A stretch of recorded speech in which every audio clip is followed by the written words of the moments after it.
ಕೆಲವೇ ಕ್ಷಣಗಳಲ್ಲಿ ರಾಜ್ಯ ಸಚಿವ ಸಂಪುಟ ಸಭೆ ಆರಂಭವಾಗಲಿದೆ. ಸಭೆಯಲ್ಲಿ ಮಹತ್ವದ ತೀರ್ಮಾನ ಮಾಡುವಂತಹ ಸಾಧ್ಯತೆ ಕೂಡ ಇದೆ. ಹಲವು ಅಭಿವೃದ್ಧಿ ಕಾರ್ಯಗಳಿಗೆ ಸಂಬಂಧಪಟ್ಟಂತೆ ಅನುಮೋದನೆ ನೀಡುವಂತಹ ಸಾಧ್ಯತೆ ಕೂಡ ಇದೆ. ಇನ್ನು ಇದೇ ಸಂದರ್ಭದಲ್ಲಿ ಪ್ರಮುಖ ವಿಧೇಯಕಗಳಿಗೆ ಅಸ್ತು ಅನ್ನತ್ತಾ ಸಂಪುಟ ಅನ್ನುವಂತಹ ಪ್ರಶ್ನೆ ಇವತ್ತು ಎದುರಾಗ್ತಾ ಇದೆ. ತೀವ್ರ ಕುತೂಹಲ ಕೆರಳಿಸ್ತಾ ಇದೆ ರಾಜ್ಯ ಸಚಿವ ಸಂಪುಟ ಸಭೆ.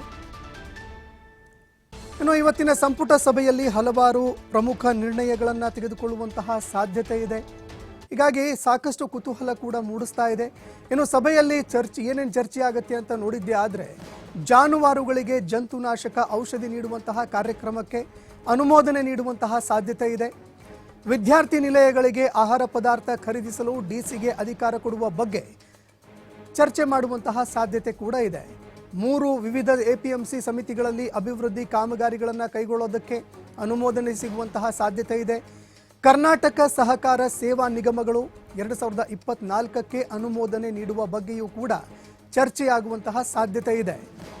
ಇನ್ನು ಪ್ರಾಥಮಿಕ ಕೃಷಿ ಪತ್ತಿನ ಸಹಕಾರ ಸಂಘಗಳ ಕಾರ್ಯ ಪೂರ್ಣಗೊಳಿಸೋದಕ್ಕೆ ಅನುಮೋದನೆ ನೀಡುವಂತಹ ಸಾಧ್ಯತೆ ಇದೆ. ಗೆಜೆಟ್ ಪ್ರೊಬೇಷನರ್ಸ್ ಹುದ್ದೆಗಳನ್ನು ಭರ್ತಿ ಮಾಡೋದಕ್ಕೆ ಗರಿಷ್ಠ ವಯೋಮಿತಿ ಸಡಿಲಿಕೆ, ಅದೇ ರೀತಿಯಾಗಿ ಬೋಧಕೇತರ ಸಿಬ್ಬಂದಿ ಸೇವೆ, ಕೆಎಲ್ಇ ತಾಂತ್ರಿಕ ವಿವಿ ಅನುದಾನ ಮುಂದುವರಿಸುವ ಬಗ್ಗೆ, ಯುವಿಸಿಇ ಉನ್ನತೀಕರಣಗೊಳಿಸೋದಕ್ಕೆ ಕಾಮಗಾರಿಗೆ ಆಡಳಿತಾತ್ಮಕ ಅನುಮೋದನೆ ನೀಡುವ ಬಗ್ಗೆಯೂ ಕೂಡ ಚರ್ಚೆ ಆಗುವಂತಹ ಸಾಧ್ಯತೆ ಇದೆ. ಕರ್ನಾಟಕ ವಿಧಾನಮಂಡಲ ತಿದ್ದುಪಡಿ ವಿಧೇಯಕ 2024ಕ್ಕೆ ಅನುಮೋದನೆ ಸಿಗುವಂತಹ ಸಾಧ್ಯತೆ ಇದೆ. ಕನ್ನಡ ಭಾಷಾ ಸಮಗ್ರ ಅಭಿವೃದ್ಧಿ ತಿದ್ದುಪಡಿ ವಿಧೇಯಕ 2024ಕ್ಕೆ ಅನುಮೋದನೆ ನೀಡುವಂತಹ ಸಾಧ್ಯತೆ ಇದೆ. ಕರ್ನಾಟಕ ನ್ಯಾಯವಾದಿಗಳ ಮೇಲಿನ ಹಿಂಸಾಚಾರ ನಿಷೇಧ ವಿಧೇಯಕ 2023ಕ್ಕೆ ಅನುಮೋದನೆ ಸಿಗುವಂತಹ ಸಾಧ್ಯತೆ ಕೂಡ ಇದೆ. ಇನ್ನು ನ್ಯಾಯಾಲಯಗಳ ತಿದ್ದುಪಡಿ ವಿಧೇಯಕ 2023ಕ್ಕೆ ಅನುಮೋದನೆ ನೀಡುವಂತಹ ಸಾಧ್ಯತೆ ಇದೆ. ಹೀಗೆ ಹಲವಾರು ವಿಧೇಯಕಗಳಿಗೆ ಅನುಮೋದನೆ ಸಿಗುವಂತಹ ಸಾಧ್ಯತೆ ಇದೆ. ಈ ಬಗ್ಗೆ ಮತ್ತಷ್ಟು ಮಾಹಿತಿಯನ್ನು ಕೊಡ್ತಾ ಹೋಗ್ತಾರೆ ಪ್ರತಿನಿಧಿ ಶಿವಕುಮಾರ್ ಜೋಹಳ್ಳಿ ಫೋನ್ ಸಂಪರ್ಕದಲ್ಲಿ ಜಾಯ್ನ್ ಆಗಿದ್ದಾರೆ. ಶಿವಕುಮಾರ್, ಬಹಳಷ್ಟು ಮಹತ್ತರವಾದಂತಹ ಒಂದು ಸಂಪುಟ ಸಭೆ ಇವತ್ತು ನಡೀತಾ ಇದೆ. ಯಾವೆಲ್ಲ ವಿಧೇಯಕಗಳಿಗೆ ಅನುಮೋದನೆ ಸಿಗುವಂತಹ ಸಾಧ್ಯತೆ ಇದೆ, ಏನೆಲ್ಲ ನಿರ್ಣಯವನ್ನ ಕೈಗೊಳ್ಳುವಂತಹ ಸಾಧ್ಯತೆ ಇದೆ ಇವತ್ತಿನ ಸಂಪುಟ ಸಭೆಯಲ್ಲಿ ಅಂತ?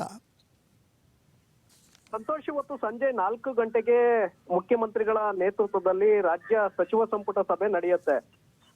ಸಂಪುಟ ಸಭೆಯಲ್ಲಿ ಹಲವು ವಿಷಯಗಳ ಬಗ್ಗೆ ಗಂಭೀರವಾಗಿ ಇವತ್ತು ಚರ್ಚೆ ಆಗುತ್ತೆ. ಕೆಲವು ಯೋಜನೆಗಳಿಗೆ ಅನುದಾನವನ್ನ ಬಿಡುಗಡೆ ಮಾಡುವ ಬಗ್ಗೆ ಸಂಪುಟ ಒಪ್ಪಿಗೆಯನ್ನ ಕೊಡುವಂತ ಸಾಧ್ಯತೆಗಳು ಕೂಡ ಇದೆ. ಅದರ ಜೊತೆಗೆ ಪ್ರಮುಖ ವಿಧೇಯಕಗಳನ್ನ ಇವತ್ತು ಚರ್ಚೆ ಮಾಡೋದಕ್ಕೆ ರಾಜ್ಯ ಸರ್ಕಾರ ಮುಂದಾಗಿದೆ. ಸಂಪುಟ ಸಭೆಯಲ್ಲಿ ಅದರ ಬಗ್ಗೆ ಗಂಭೀರವಾಗಿ ಚರ್ಚೆಗಳಾಗತ್ತೆ. ನಂತರ ಜಂಟಿ ಅಧಿವೇಶನದಲ್ಲಿ ಇವತ್ತೇನು ನಿರ್ಣಯಗಳನ್ನ ಅಂಗೀಕರಿಸಿದ್ದೆ ಆದ್ರೆ ಅದನ್ನ ಜಂಟಿ ಅಧಿವೇಶನದಲ್ಲಿ ಮಂಡನೆಯನ್ನ ಮಾಡಿ ಅಲ್ಲೂ ಕೂಡ ವಿಧೇಯಕಗಳನ್ನ ಜಾರಿಗೆ ತರುವಂತ ಒಂದು ಪ್ರಯತ್ನ ರಾಜ್ಯ ಸರ್ಕಾರ ಮಾಡ್ತಾ ಇದೆ. ಸೊ ಹಾಗಾಗಿ ಇವತ್ತು ಕರ್ನಾಟಕ ವಿಧಾನಮಂಡಲ ವಿಧೇಯಕ 2024 ಹಾಗೆ ಕನ್ನಡ ಮತ್ತೆ ಸಂಸ್ಕೃತಿ ಇಲಾಖೆ ಕನ್ನಡ ಭಾಷಾ ಸಮಗ್ರ ಅಭಿವೃದ್ಧಿ ವಿಧೇಯಕ ಅಂದ್ರೆ ಇತ್ತೀಚೆಗಷ್ಟೇ ದೊಡ್ಡ ಮಟ್ಟದ ಪ್ರತಿಭಟನೆಗಳಾಗಿತ್ತು ಸಂತೋಷ್. ಯಾಕೆಂದ್ರೆ ಬೋರ್ಡ್ಗಳನ್ನ ಕನ್ನಡದಲ್ಲಿಯೇ ಬೋರ್ಡ್ಗಳನ್ನ ಹಾಕಬೇಕು, ಯಾಕೆಂದ್ರೆ ಪರಭಾಷೆಯಲ್ಲಿ ಹಾಕಿದ್ರೆ ಕನ್ನಡಿಗರಿಗೆ ಅದು ಅರ್ಥ ಆಗೋದಿಲ್ಲ. ಕರ್ನಾಟಕದಲ್ಲಿ ಕನ್ನಡವೇ ಮಾತೃಭಾಷೆ, ಹಾಗಾಗಿ 60% ಕನ್ನಡ ಭಾಷೆಯನ್ನ ಕಡ್ಡಾಯವಾಗಿ ಬೋರ್ಡ್ಗಳಲ್ಲಿ ಫಲಕಗಳಲ್ಲಿ ಹಾಕ್ಲೇಬೇಕು ಅನ್ನುವಂತ ಒಂದು ಒತ್ತಾಯ ಇತ್ತು. ಅದರಂತೆ ಈ ಕನ್ನಡ ಮತ್ತೆ ಸಂಸ್ಕೃತಿ ಇಲಾಖೆ ಕನ್ನಡ ಭಾಷಾ ಸಮಗ್ರ ಅಭಿವೃದ್ಧಿ ವಿಧೇಯಕವನ್ನ ತರುವ ಮೂಲಕ ಅದಕ್ಕೆ ಅಂತಿಮವಾಗಿ ಅನುಷ್ಠಾನವನ್ನ ಹೊಸ ಕಾಯ್ದೆಯನ್ನ ಜಾರಿಗೆ ತರುವುದಕ್ಕೆ ಈಗ ಮುಂದಾಗಿರುವಂತದ್ದು ಇಲ್ಲಿ ಬಹಳ ಸ್ಪಷ್ಟವಾಗಿ ಕಾಣ್ತಾ ಇದೆ. ಇದರ ಜೊತೆಗೆ ಕರ್ನಾಟಕ ನ್ಯಾಯವಾದಿಗಳ ಮೇಲಿನ ಹಿಂಸಾಚಾರ ನಿಷೇಧ ವಿಧೇಯಕ ಅಂದ್ರೆ ನ್ಯಾಯವಾದಿಗಳ ಮೇಲೆ ಕೋರ್ಟ್ಗಳಲ್ಲಿರ್ಬೋದು, ಕೋರ್ಟ್ಗಳ ಆವರಣದಲ್ಲಿರ್ಬೋದು ಅಥವಾ ಬೇರೆ ಕಡೆಗಳಲ್ಲಿ ಅವರ ಮೇಲೆ ಹಲ್ಲೆ ಮಾಡುವಂತಹ ವಿಚಾರಗಳು ದೊಡ್ಡ ಮಟ್ಟದಲ್ಲಿ ಸದ್ದಾಗಿತ್ತು. ಚಿಕ್ಕಮಗಳೂರಿನ ಪ್ರಕರಣ, ಪೊಲೀಸರು ಮತ್ತೆ ವಕೀಲರ ನಡುವೆ ನಡೆದಂತಹ ಗದ್ದಲ ಏನಿತ್ತು, ಆ ಒಂದು ಹಿನ್ನೆಲೆಯಲ್ಲಿ ನ್ಯಾಯವಾದಿಗಳಿಗೆ ರಕ್ಷಣೆಯನ್ನ ಕೊಡುವಂತಹ ನಿಟ್ಟಿನಲ್ಲಿ ಈ ವಿಧೇಯಕವನ್ನ ಜಾರಿಗೆ ತರೋದಕ್ಕೆ ಸರ್ಕಾರ ಮುಂದಾಗಿದೆ. ಹಾಗಾಗಿ ಇವತ್ತಿನ ಸಂಪುಟ ಸಭೆಯಲ್ಲಿ ಇದಕ್ಕೆ ಅಂಗೀಕಾರವನ್ನ ಒಪ್ಪಿಗೆಯನ್ನ ಪಡೆಯುವಂತ ಒಂದು ಸಾಧ್ಯತೆಗಳು ಕೂಡ ಇದೆ. ಇದರ ಜೊತೆಗೆ ಕರ್ನಾಟಕ ಸಿವಿಲ್ ನ್ಯಾಯಾಲಯಗಳ ವಿಧೇಯಕ ಅದಕ್ಕೆ ಘಟನೋತ್ತರವಾಗಿ ಅನುಮೋದನೆ ಈಗಾಗಲೇ ಜಾರಿಗೆ ತಂದಿರುವಂತಹ ವಿಧೇಯಕ, ಅದನ್ನ ಸಂಪುಟದಲ್ಲಿ ಮತ್ತೊಮ್ಮೆ ಚರ್ಚೆಯನ್ನ ಮಾಡಿ ಆ ವಿಧೇಯಕವನ್ನ ಒಪ್ಪಿಕೊಳ್ಳಲಾಗತ್ತೆ.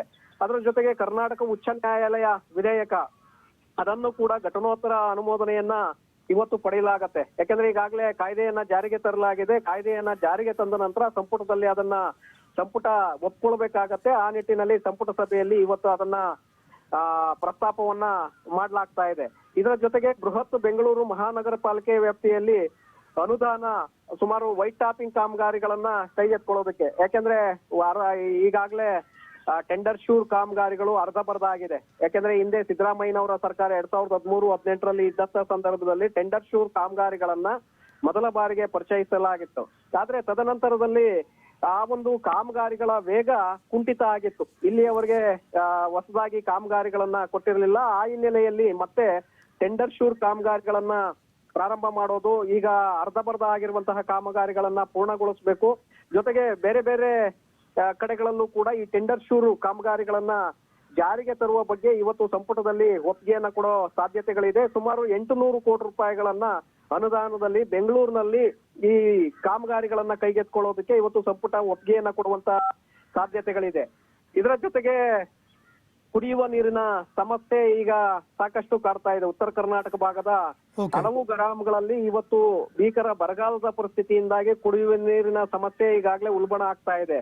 ಆ ಭಾಗಕ್ಕೆ ಶಾಶ್ವತವಾಗಿ ಕುಡಿಯುವ ನೀರನ್ನ ಪೂರೈಕೆ ಮಾಡುವಂತ ನಿಟ್ಟಿನಲ್ಲಿ ಕೆಲವು ಹೊಸ ಯೋಜನೆಗಳಿಗೆ ಒಪ್ಪಿಗೆಯನ್ನ ಕೊಡುವಂತ ಸಾಧ್ಯತೆಗಳು ಕೂಡ ಇದೆ. ಹಾಗೆ ಕೇಂದ್ರ ಸರ್ಕಾರದ ಜಲ್ ಜೀವನ್ ಮಿಷನ್ ಯೋಜನೆ, ಅಂದ್ರೆ ಪ್ರತಿ ಮನೆಗೂ ನಲ್ಲಿಯ ಮೂಲಕ ನೀರನ್ನ ಪೂರೈಕೆ ಮಾಡುವಂತಹ ಯೋಜನೆ ಏನಿದೆ, ಅದು ಉಳಿದಿರುವಂತಹ ಮನೆಗಳಿಗೂ ಕೂಡ ಸಂಪರ್ಕವನ್ನ ಕಲ್ಪಿಸುವಂತ ನಿಟ್ಟಿನಲ್ಲಿ ಅದಕ್ಕೆ ಒಪ್ಪಿಗೆಯನ್ನ ಕೊಡುವಂತ ಸಾಧ್ಯತೆಗಳು ಕೂಡ ಇವತ್ತಿನ ಸಂಪುಟ ಸಭೆಯಲ್ಲಿ ಇದೆ. ಹಾಗೆ ನೀರಾವರಿ ಯೋಜನೆಗಳಿಗೆ ಹೆಚ್ಚುವರಿ ಅನುದಾನವನ್ನ ಮೀಸಲಿಡುವ ಬಗ್ಗೆ ಕೂಡ ಇವತ್ತಿನ ಸಂಪುಟ ಸಭೆಯಲ್ಲಿ ಚರ್ಚೆಗಳಾಗತ್ತೆ. ಹಾಗೆ ಚರಂಡಿ, ಬೀದಿ ದೀಪ, ಹಾಗೆ ರಸ್ತೆ ಅಭಿವೃದ್ಧಿ ಮತ್ತೆ ಅದರ ನವೀಕರಣ ಇರಬಹುದು, ಜೊತೆಗೆ ಏನು ದುರಸ್ತಿ ಇರಬಹುದು, ಇದಕ್ಕೆ ಅನುದಾನವನ್ನ ಬಿಡುಗಡೆ ಮಾಡುವ ಬಗ್ಗೆ ಕೂಡ ಇವತ್ತಿನ ಸಂಪುಟ ಸಭೆಯಲ್ಲಿ ಚರ್ಚೆಗಳಾಗಲಿದೆ.